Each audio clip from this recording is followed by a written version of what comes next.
presidential visit. President Biden touches down in the Northwest. It's been too long since America's invested in our own airports, our ports, and our rails. The president now traveling from Portland to Seattle. We'll show you his arrival live on King 5 News at 5. And the traffic nightmare it's sure to cause.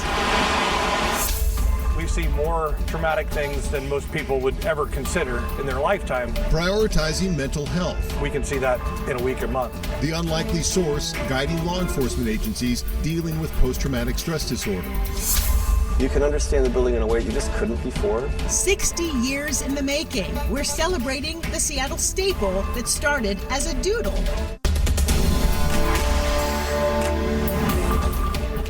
First, a live look at SeaTac Airport this evening. We expect President Biden to land in Seattle in about 40 minutes or so as part of his first trip here to the Northwest since taking office.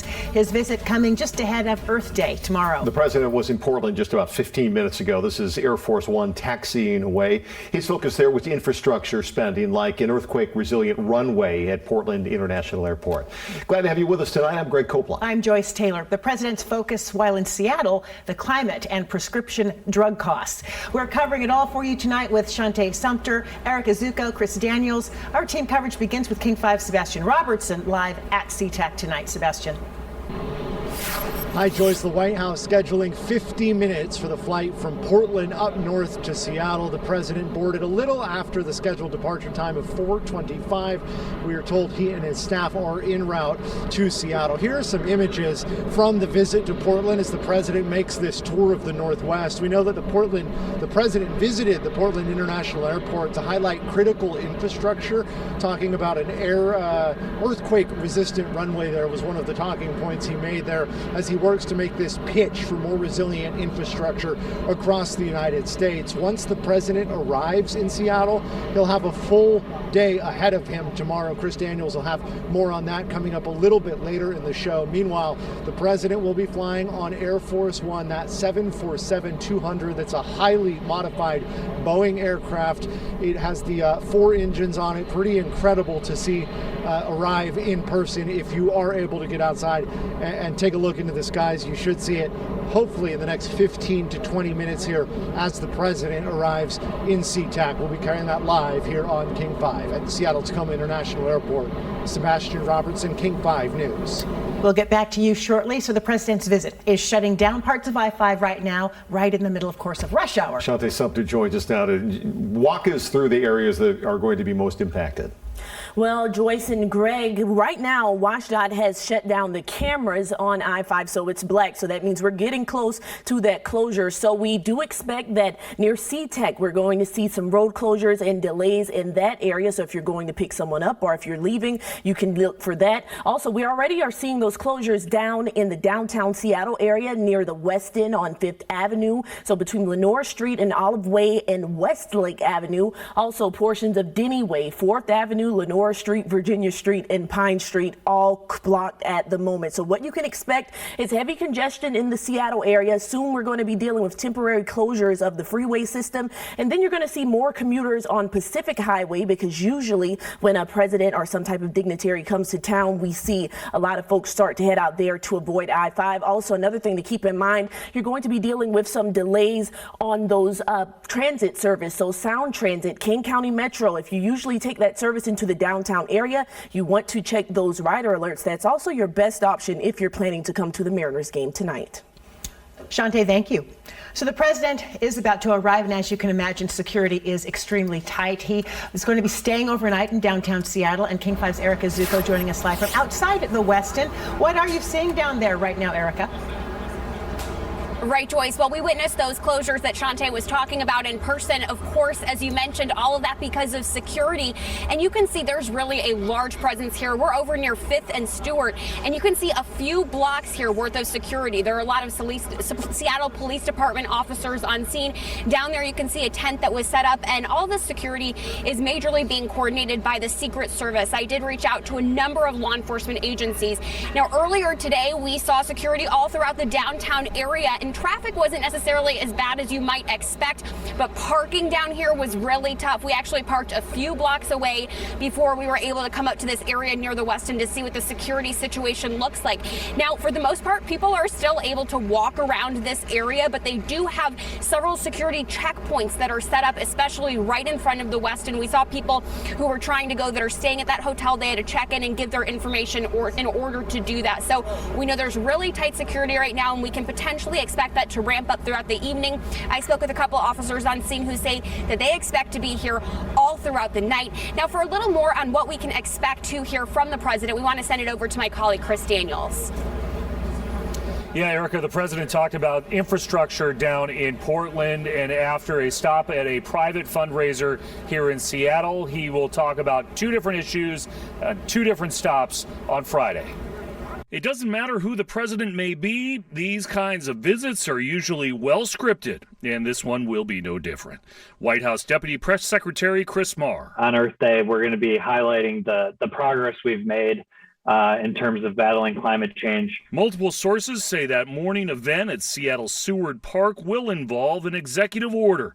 The Washington Post reports Biden will sign an order directing the federal government to catalog and protect mature trees and those at risk from wildfires and climate change, before heading to Green River College in Auburn for another announcement. Prescription drug costs is one of the big areas where people pay the most out of pocket each and every day. We're talking about lowering the cost of child care and elder care and health care. Are you concerned at all that the president's message will be blunted tomorrow by the fact that most Americans right now care about the economy, inflation, and gas prices? No, look it. We care about gas prices. Frankly, we Democrats hate gas prices so much, we want to eliminate the price of gas. We don't want to decrease it by a nickel or a lousy dime. We want it to go to zero. Washington Governor Jay Inslee today. There's going to be a lot of people, though, that are going to be forced to idle their gas tanks tomorrow because they're going to be stuck in traffic, not only tonight, but into tomorrow. To those people that are going to be sitting in traffic because the president's moving around, what do you say to them? I'd say that it's a price we pay for a bright future for our kids. I want that relationship between the White House and the federal resources right here in Seattle. Seattle's mayor says he believes these presidential trips are about more than just the short visit. It could be a small price to pay, as the governor said, for the enormous benefits we could have with our partnership with the federal government. And we're not, when we build these relationships with the White House, we just don't ask for climate change dollars. We ask for infrastructure dollars. We ask for dollars in education. We ask for dollars to help our economy. And so these relationships are critical. The Green River College president said today that that event is not open to the public necessarily, that all the tickets have already been distributed, and those decisions were made by the Biden administration and by the college staff. She also said, and quoting now, "As a college, we do not endorse a specific campaign or political agenda. We make our facilities available when they are not being used for educational or athletic purposes." Again, that event scheduled in Auburn tomorrow afternoon. But for now, live in a heavily fortified downtown Seattle, I'm Chris Daniels, King 5 News.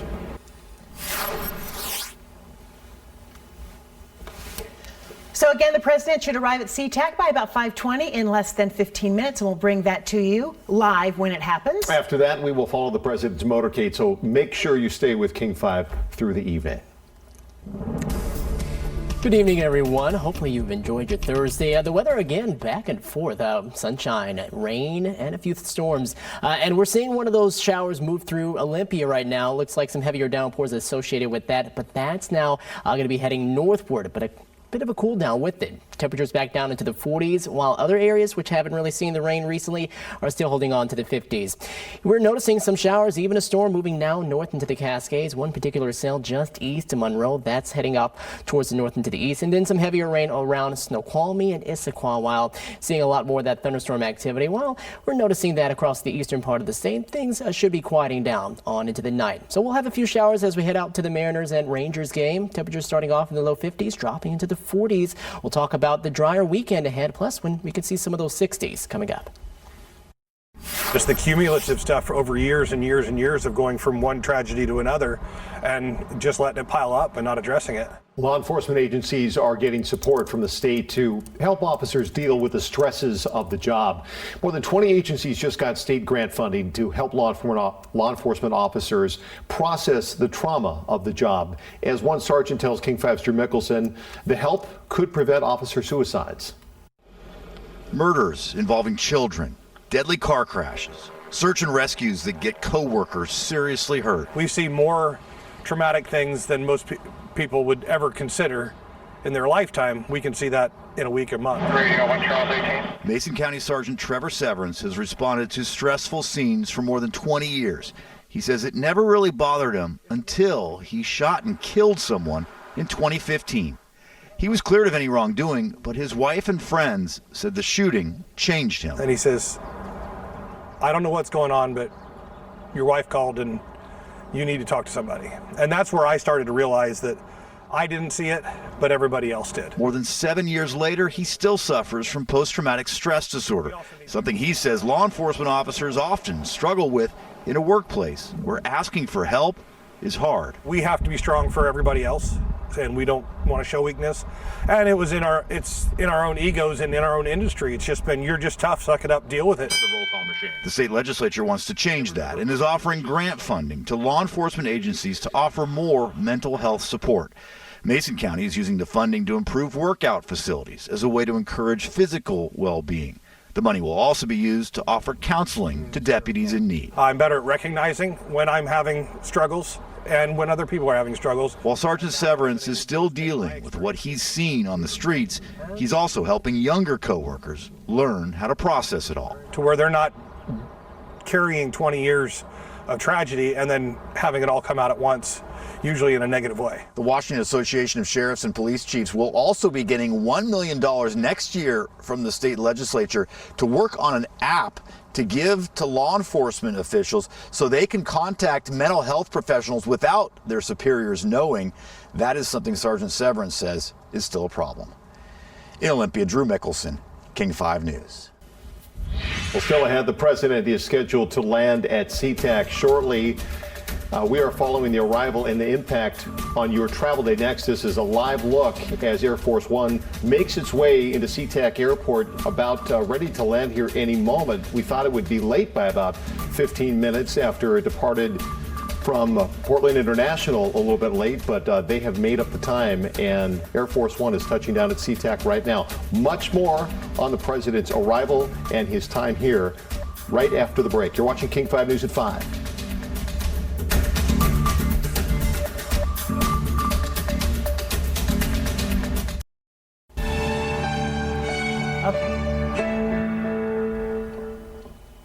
Welcome back, everybody. Air Force One has just landed at SeaTac Airport. The president has arrived from an earlier stop today in Portland. And you can see from this picture, we are expecting him to arrive any moment now. Left Portland International Airport about 15 or 20 minutes late, but was able to make up that time. Sebastian Robertson's there on the tarmac where many dignitaries, including the governor, are there to greet the president. Let's get to Sebastian Robertson live to find out what we can expect throughout the day. Sebastian? Hi, Joyce.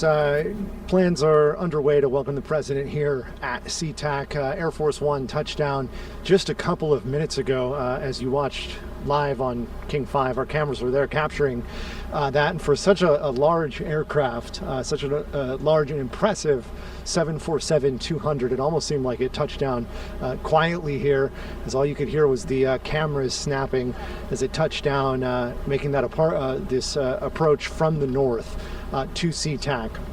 That temporary flight restriction was in place, so no other aircraft were in the air for just a couple of minutes. There will be dignitaries waiting to greet the president once he gets off the aircraft. We're told that the Governor Inslee and his wife, as well as the mayor of SeaTac and the mayor of Seattle, will be the three government officials waiting to greet Joe Biden. Details on what happens next are being kept a little bit under wraps, but safe to assume he will get in some sort of motorcade as he works his way towards a private fundraiser in Seattle. Sebastian, we do know he's here ahead of Earth Day, and we're hearing about two different things that he's going to talk about tomorrow, potentially two different orders, one involving an event at Seward Park and also dealing with the environment, another about pharmaceuticals. What can you tell us about that?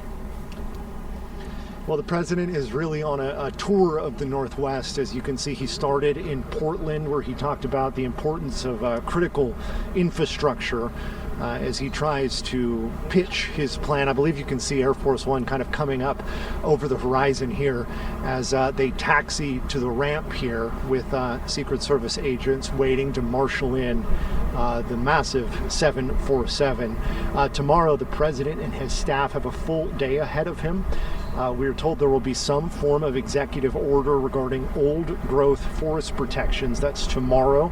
We're also expecting a policy speech on prescription drug prices. The president will also take advantage of being in the Northwest to do some fundraising. There'll be a few private fundraisers he's expected to attend here. And as Air Force One kind of creeps its way to the taxi ramp here, a little bit of rain is falling as we wait for the plane to clear the active runway and work its way over to parking. Sebastian, you have a much better view than we do. We have a nice tight shot of Air Force One coming in right now, but as you're there and you're looking around, kind of give us a sense of what you're seeing, what the welcoming party looks like. I know you discussed it a little bit, but what are we going to see here over the next 10 minutes or so as the plane finishes its taxiing and gets set, and then the president deplanes there and gets in the motorcade? Well, you know, anybody that travels in and out of SeaTac knows how busy this international airport can be. Right now, as we just get a little bit of rainfall, it is a dead stop at SeaTac. The only aircraft on the runway, on the ramps, is Air Force One. That is, of course, very purposefully done. As a large perimeter of Secret Service, as well as local police, Seattle police, military on the ground here to make sure everything goes smoothly here. We are expecting to see some sort of, pageantry, perhaps, for lack of a better word, as Air Force One will pull in. We expect the president to work his way down the ramp and shake hands. We're told that those three people that I mentioned, the mayor of Seattle, mayor of SeaTac, and the governor, will be the only three dignitaries on the ramp. And, it's raining, so expect kind of a brisk walk to the motorcade, where the president will then get into the limo and work his way to the next location. Such a classic Northwest welcome with the weather, a little bit of drizzle and gray skies. So this is the first visit for President Biden since he was elected, appropriately ahead of Earth Day, since these executive orders we expect him to sign tomorrow deal with the environment in part, protecting mature trees reportedly. And that will happen at Seward Park, also another beautiful location here in Seattle. I wish we could see the dignitaries that have gathered there. We do know the airspace is around the president's plane is closed for now, and also the traffic during rush hour is going to be impacted pretty severely. Just to give our viewers an understanding, we don't have free reign to wander around. Our photographer and Sebastian can't just go anywhere. There's a very specific place where they have to be and can only get limited viewing, so they kind of have to wait for the plane and the president, if you will, to come to them. As you see, it just made that corner and pulling closer and is getting louder. And until those engines shut down, it's going to be hard while you're there to hear much of anything. Sebastian, I don't know if you can hear me yet, but as it gets closer, you can see just how big that 747 is. Sebastian, it would be hard to overstate the scale of this. Yeah, I was just saying it would be hard to express how large this aircraft is. It is the 747-200B. It is a Boeing-made 747, highly modified, just really a feat of American aviation here. And of course, when it is carrying the President of the United States, it goes by that famous call sign Air Force One. And we can see here as the Secret Service agents are the ones that are actually marshaling the aircraft to its final position here. And we will watch the stop box be put up here, and they'll begin unloading the aircraft in just a few moments here as the ramp rolls up. And momentarily, we should see those dignitaries work their way to the aircraft. Stand by if you can, Sebastian, because I-90 is shut down. Shante, what can you tell us about the roads as we watch this live picture and wait for the president to get off the plane here? Right now, those westbound lanes on I-90 are shut down. And moments ago, I could have showed you, but now those cameras are black at the moment. WashDOT has been turning off cameras along I-5 between South Center and Seattle, and now I-90 as well. But what I can say is right by Rainier Avenue, you see 4 vehicles blocking all of those lanes. So for those of you who may be traveling out from the east side, just know you can't travel on I-90 at the moment. 520 does appear to still be open. Here's a look at the backup, though, approaching Rainier on I-90. This is out in the tunnel, so you can see a lot of folks hitting those brake lights. I also saw a lot of people trying to get off of I-90 at that Rainier exit. So again, if you are traveling from the east side, 520 does appear to still be open. Those eastbound lanes on I-90 appear to still be open as well. Downtown Seattle, we're still dealing with a lot of closures, especially near the west end on the 5th Avenue, where President Biden is expected to be staying. So you'll see closures on 5th Avenue between Lenore Street, Olive Way, and Westlake Avenue. Also portions of Denny Way, 4th Avenue, Lenora, Virginia, and Pine Streets blocked as well.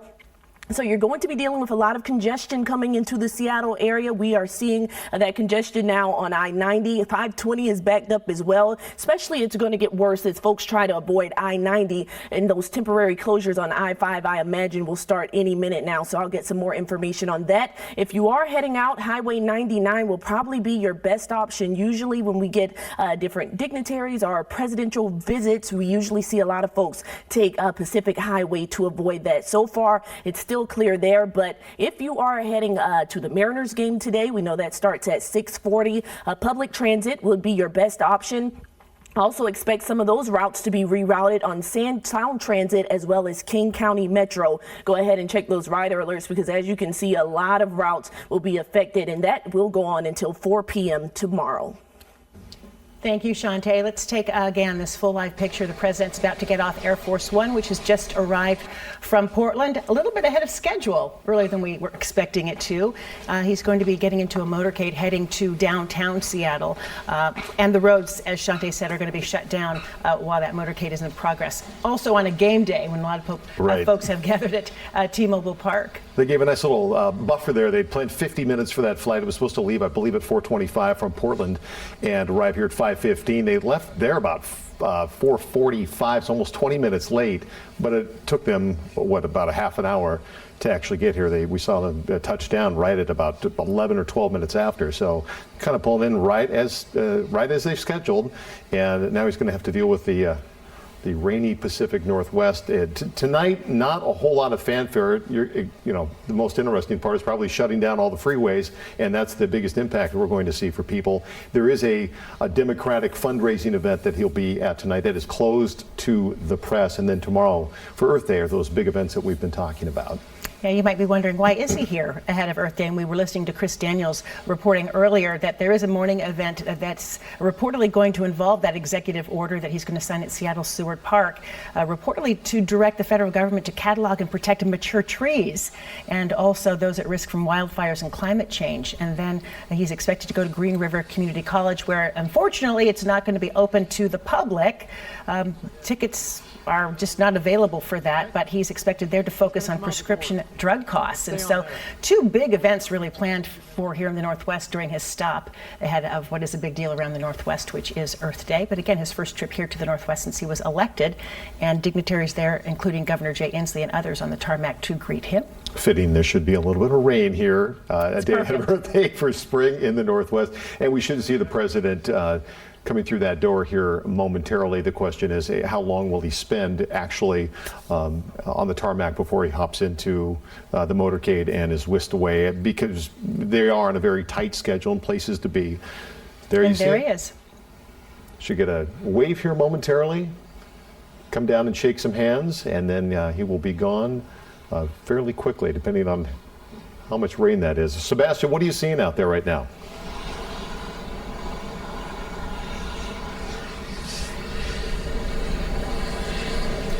Well, Joyce, you can see President Biden off the plane, just shook hands with Governor Inslee.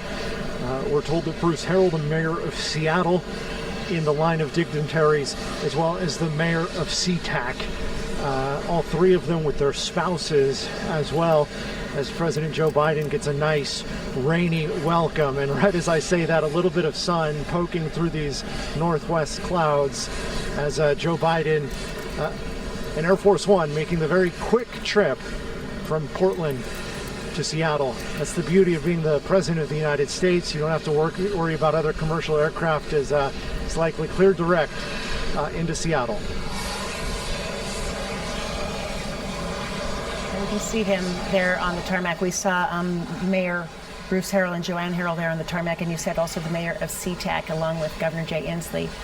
I could not tell if his wife was there with him, but fitting that there would be dignitaries there to greet President Joe Biden in his first trip here to the Northwest. Again, this motorcade is going to make its way from SeaTac into downtown Seattle. Roads are going to be blocked off. There are the two mayors there with their spouses. And the roads are going to be blocked off, even though it is a game day. Obviously, the president taking precedent in terms of security. And Erica Zucco, we talked to her earlier. She is down in the downtown area where the president's going to be staying. So that is going to be something that's going to be a process that will take a few minutes, half an hour or so. I would think most of the people who are coming down for the Mariners game, I think it's got an earlier start tonight. I want to say it's 6 o'clock instead of the 6:40 start we'd seen. That they had already gotten there and are ready and have beat this traffic. But you never know. Will be a pretty quick trip down, I'm assuming, Interstate 5. We don't know for sure because they don't give us that. But all traffic cameras have been blocked out at this point. We'll be right back. More on the president's first visit here to the Northwest since his election. We're covering it all for you with team coverage, and we will have much more on the other side of this break.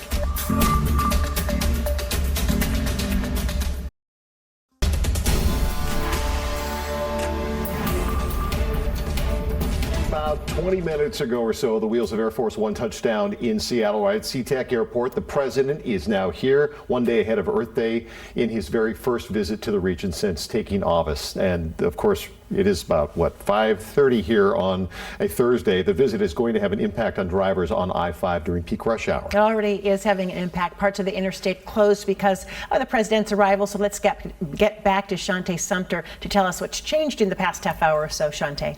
Well, Joyce and Greg, the big thing is we are now dealing with those closures. Here's a look on I-90. At least one camera is still open, and this is out near the tunnel as you approach Rainier. All of those westbound lanes are blocked. I've seen cars trying to maneuver through and get off of those exits. So if you're leaving from the east side, right now we have more than a 3-mile backup. So you want to avoid traveling on I-90. 520 is still moving at the moment, but I suspect we'll see things change there as well. The cameras are blocked off on I-5 between South Center and Seattle. So if you are leaving from the Tukwila area or anywhere south of there and want to head back up to Seattle, Highway 99 would be your best option at the moment. I can't tell you exactly what portion of I-5 is closed because, of course, the Secret Service does not release that information. So it's safe to say just avoid I-5. If you're traveling downtown, you can expect a mess out near the west end on 5th Avenue. We're dealing with closures near Lenora, Olive Way, and Westlake Avenue.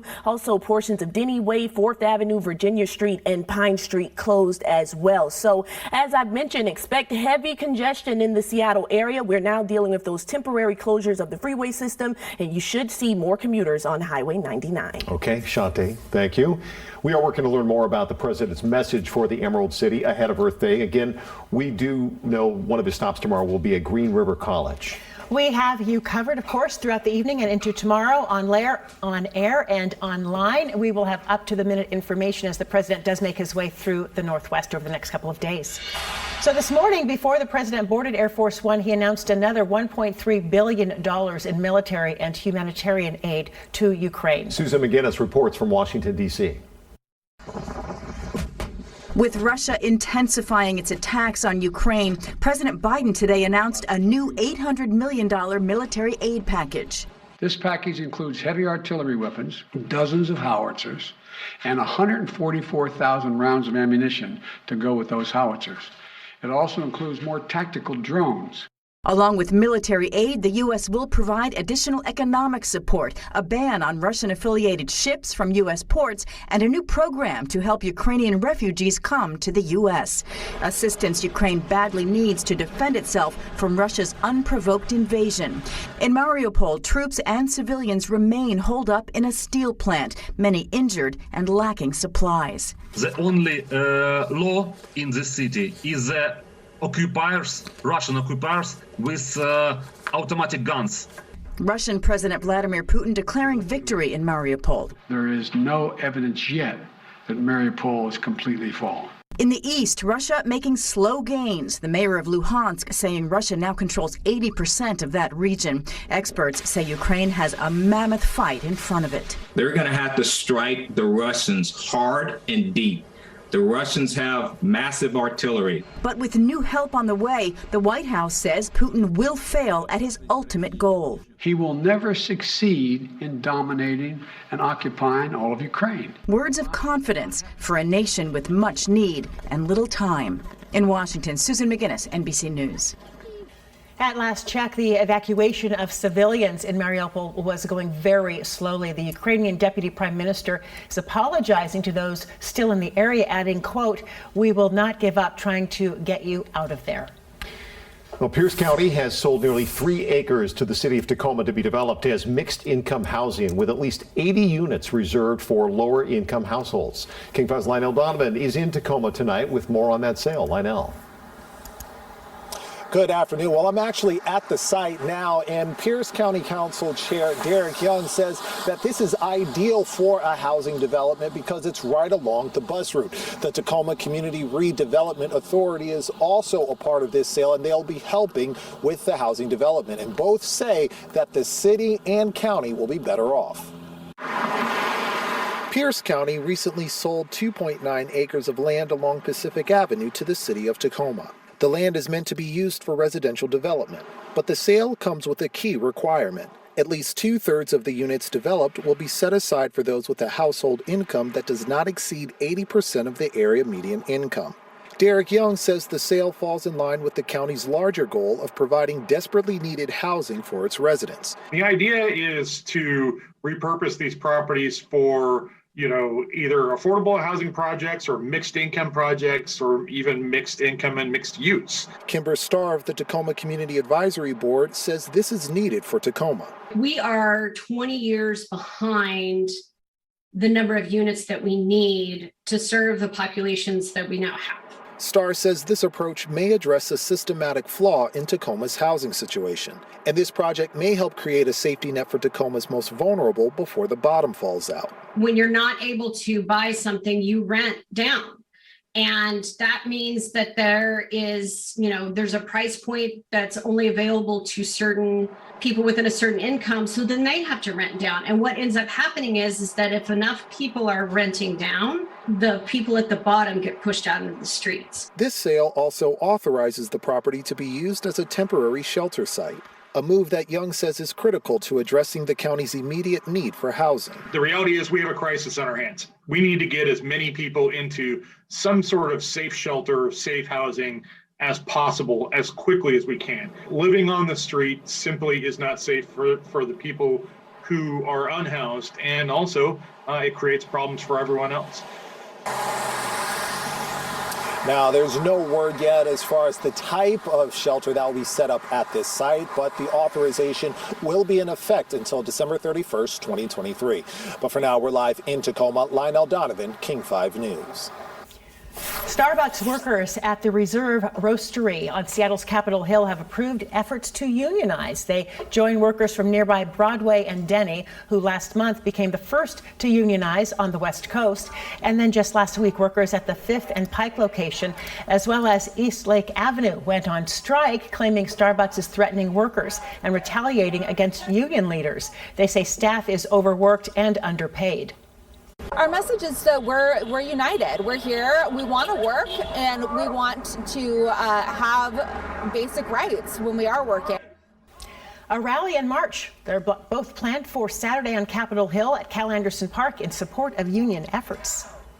A Bellingham Starbucks could be the next in line to unionize. Workers at the Iowa and King Street drive-thru announced that they filed the paperwork April 15th. The Bellingham Herald is reporting that they blame CEO Howard Schultz for not providing them with a competitive pay rate.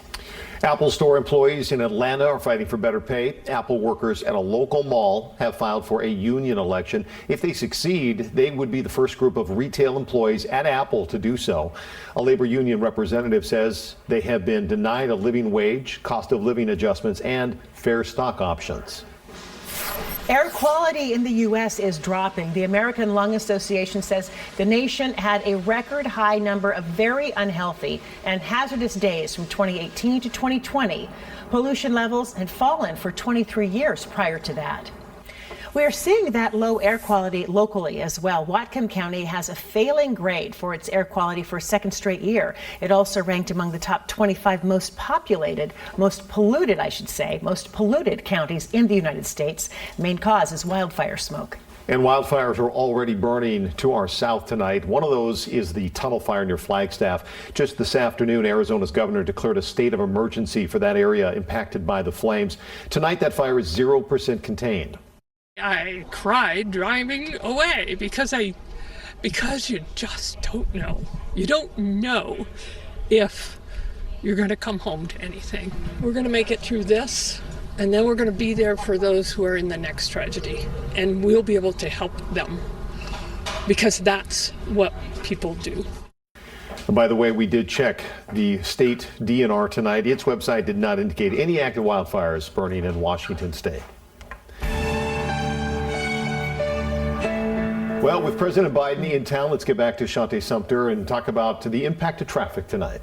Greg, Joyce, we are seeing those road closures start to happen. Actually, someone tweeted WashDOT and asked why are they seeing all of these closures, and they just sent back a tweet and said roads are starting to shut down for the president's arrival. Here's a look out on I-90 where all westbound lanes are blocked near Rainier. We're seeing a lot of people trying to exit off of Rainier. So you're going to see a lot of congestion if you're traveling out in that area, if you're in the Rainier Valley area as well. For those of you traveling from the east side, you want to avoid I-90. You can see 405 backed up and more than 3 miles of congestion now on to Mercer Island. And that's because of those westbound lanes being closed. Basically, I-5 is going to shut down between the South Center area and going on into Seattle. We're also starting to see those ramps shut down as well. So if you know you have to go to downtown Seattle, public transit would be your best option. Here's another look at that backup coming through the tunnel. And we're also still dealing with those closures in downtown Seattle as well. I'll break those down for you in a few minutes.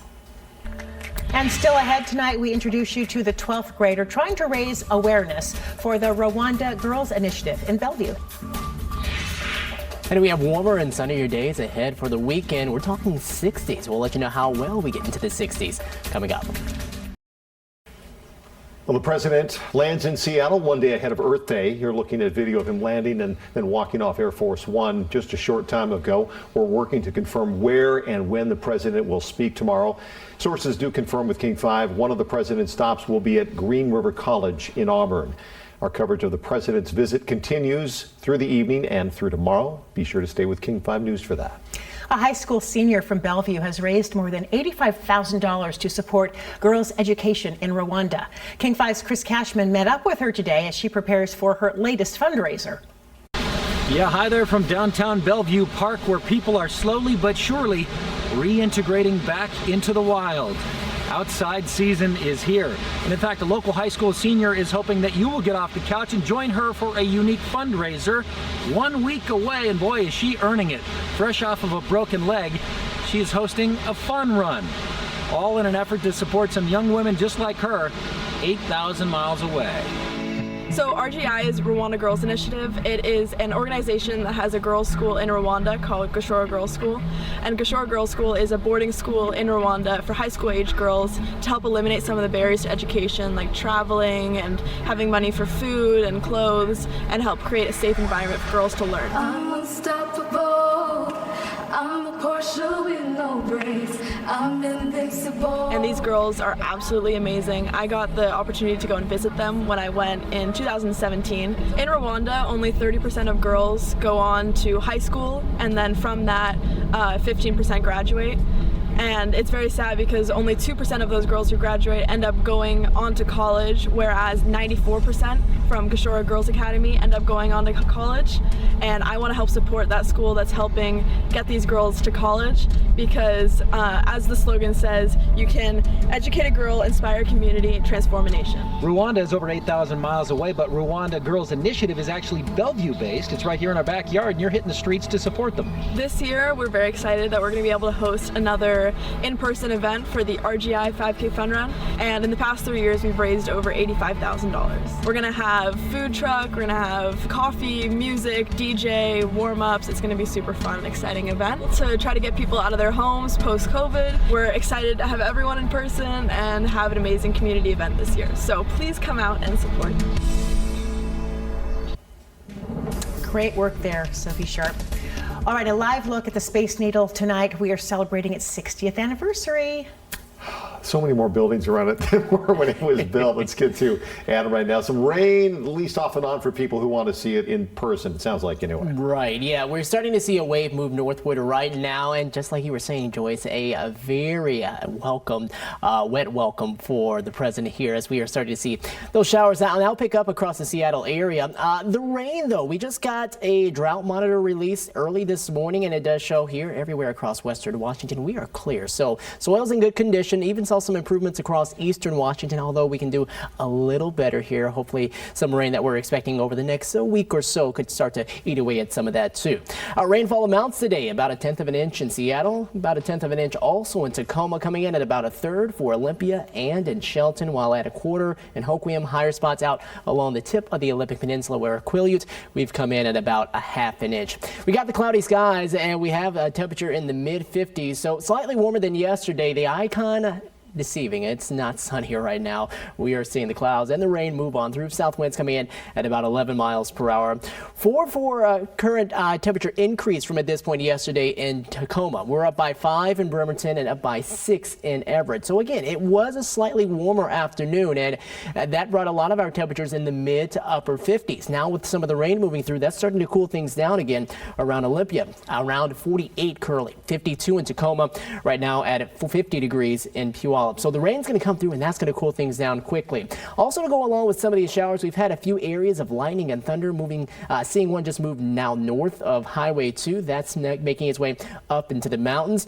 Also seeing some more widespread rain heading through parts of the Kitsap Peninsula and over Puget Sound. And again, that's going to be working its way right overhead here in Seattle. And then it looks like behind there, we're going to get a small break as we go later on here into the evening.